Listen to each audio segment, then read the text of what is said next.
নাহমাদুহু ওয়া নুসাল্লি আলা রাসূলিহিল কারীম, আম্মা বাদ। প্রিয় উপস্থিতি, আজকে আমরা রোজার ফজিলত সংক্রান্ত ছোট্ট কয়েকটি হাদিস আপনাদের সামনে তুলে ধরব। প্রিয় উপস্থিতি, রোজা হচ্ছে এতই গুরুত্বপূর্ণ একটি ইবাদত, রোজা হচ্ছে এতই ফজিলতপূর্ণ একটি ইবাদত যেটাকে আল্লাহ তাআলা তার নিজের জন্য সাব্যস্ত করেছেন।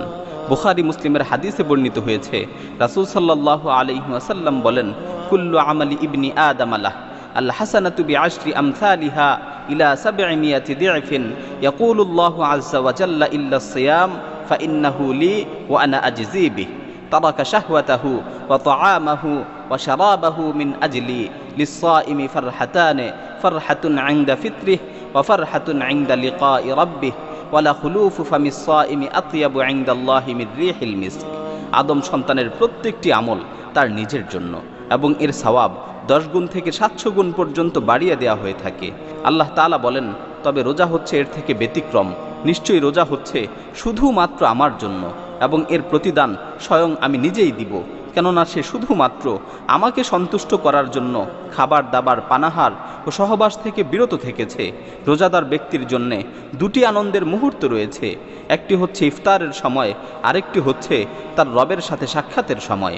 নিশ্চয়ই রোজাদারের মুখের গন্ধ আল্লাহ তাআলার কাছে মিশকের সুবাসের চেয়েও বেশি প্রিয়।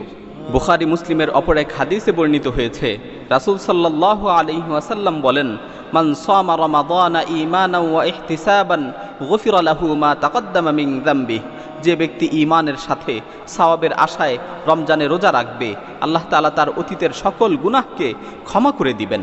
প্রিয় উপস্থিতি, এই রোজা কিয়ামতের মাঠে বান্দার জন্য সুপারিশ করবে। মুসনাদে আহমদের হাদিসে বর্ণিত হয়েছে, রাসূল সাল্লাল্লাহু আলাইহি ওয়াসাল্লাম বলেন, আস-সিয়ামু ইয়াশফাউ লিল আবদি ইয়াওমাল কিয়ামাহ ইয়াকুলু সিয়াম আয় রাব্বি মানাতুহু আত-তাআম ওয়াশ-শাহওয়াতি বিন-নাহার ফাশাফি'নি ফিহি। কিয়ামতের দিন রোজা রোজাদার ব্যক্তির জন্য আল্লাহর কাছে সুপারিশ করবে। রোজা বলবে, হে আল্লাহ, রমজানের দিনের বেলায় আমি তাকে খাবার দাবার ও সহবাস থেকে বিরত রেখেছিলাম, সুতরাং তার ব্যাপারে আপনি আমার সুপারিশকে কবুল করুন। তখন আল্লাহ তাআলা রোজার সুপারিশকে কবুল করবেন। হাদিসের মাঝে রোজাকে জাহান্নামের আগুন থেকে বাঁচার জন্য ঢাল স্বরূপ উল্লেখ করা হয়েছে। রাসূল সাল্লাল্লাহু আলাইহি ওয়াসাল্লাম বলেন, আস-সিয়ামু জুন্নাতুন ইয়াস্তাজিন্নু বিহাল আবদু মিনান নার। রোজা হচ্ছে ঢাল স্বরূপ, এর দ্বারা বান্দা জাহান্নামের আগুন থেকে নিজেকে রক্ষা করতে পারবে। রোজাদার ব্যক্তিদের সংবর্ধনা দেওয়ার জন্য জান্নাতে একটি আলাদা দরজা থাকবে, যেটি দিয়ে শুধুমাত্র রোজাদাররাই প্রবেশ করবে। রাসূল সাল্লাল্লাহু আলাইহি ওয়াসাল্লাম বলেন, ইন্না ফিল জান্নাতি বাবান ইউকালু লাহুর রায়্যান ইয়াদখুলু মিনহু সাইমুনা ইয়াওমাল কিয়ামাহ। নিশ্চয়ই জান্নাতে রায়্যান নামক একটি দরজা রয়েছে, কিয়ামতের দিন যেই দরজাটি দিয়ে শুধুমাত্র রোজাদাররাই প্রবেশ করবে। অতঃপর তাদের যখন প্রবেশ হওয়া শেষ হবে, তখন সেই দরজাটি বন্ধ হয়ে যাবে, সেই দরজাটি দিয়ে আর কাউকে প্রবেশ করতে দেয়া হবে না। সম্মানিত উপস্থিতি, আল্লাহ তাআলার কাছে ফরিয়াদ করছি, আল্লাহ তাআলা যেন আমাদের রোজাগুলোকে কবুল করে আমাদেরকে রায়্যান নামক দরজা দিয়ে জান্নাতে প্রবেশ করার তৌফিক দান করেন।